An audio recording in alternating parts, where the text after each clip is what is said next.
Ciao a tutti, finalmente con le giornate un po' più fresche ho avuto il piacere e il desiderio di preparare una torta come si deve, un dolce che stavo desiderando fare da tanto tempo, la celeberrima e cosiddetta fluffosa, dal termine inglese fluffy, ossia la morbidissima chiffon cake, e la farò al cacao e cocco, una vera delizia per il palato, un abbinamento tra i migliori che possano esserci, almeno per i miei gusti personali.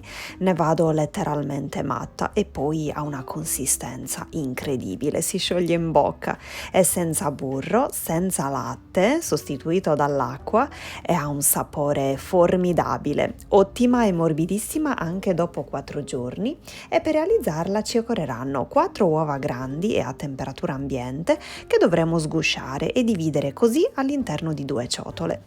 In una quindi verseremo gli albumi e nell'altra i tuorli. Attenzione che non vi cada neanche una goccia di tuorlo sugli albumi, altrimenti poi non monterebbero più. Agli albumi aggiungiamo un pizzico di sale e iniziamo a montarli con una frusta elettrica.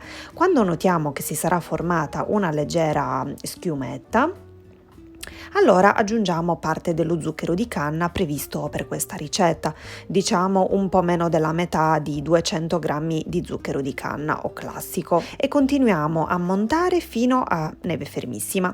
Il restante zucchero lo versiamo sui tuorli. Ora montiamo anche i tuorli fino a che non diventano belli spumosi e chiari.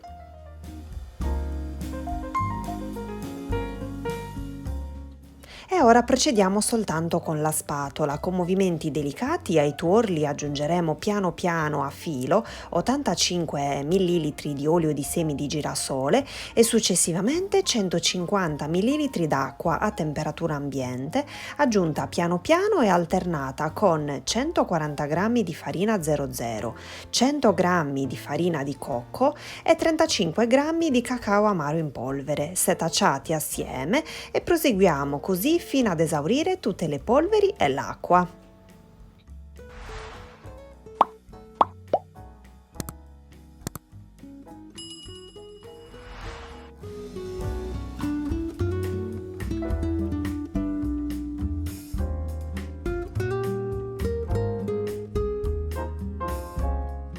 Aggiungiamo adesso anche la bustina di lievito vanigliato per dolci, sono 16 grammi, e la bustina da 8 grammi di cremor tartaro, sempre setacciati.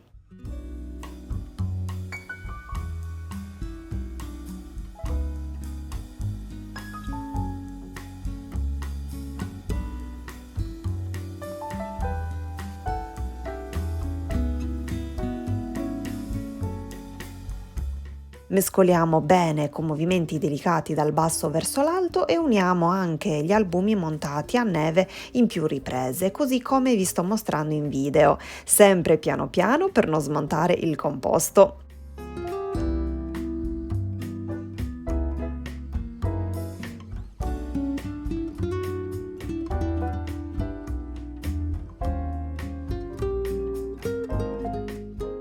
Ecco il nostro impasto pronto.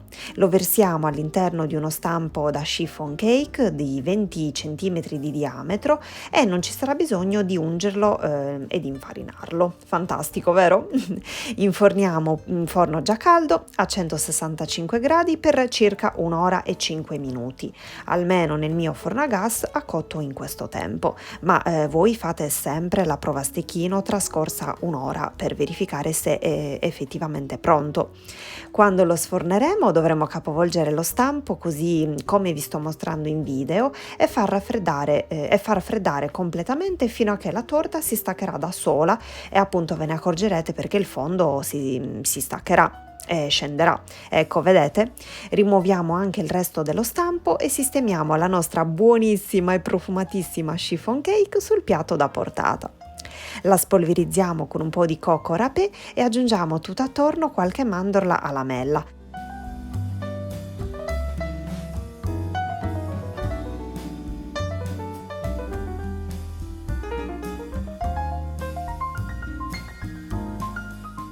E ora guardate al taglio com'è morbida, e come il coltello affonda bene. E che fetta enorme, altissima. Questo dolce è pura poesia. Provatelo perché merita tantissimo. Fa fluff fluff ed è un vero piacere far colazione con questa torta. Spero tanto che vi sia piaciuto, vi abbraccio forte forte e vi rimando ai prossimi video. Ciao!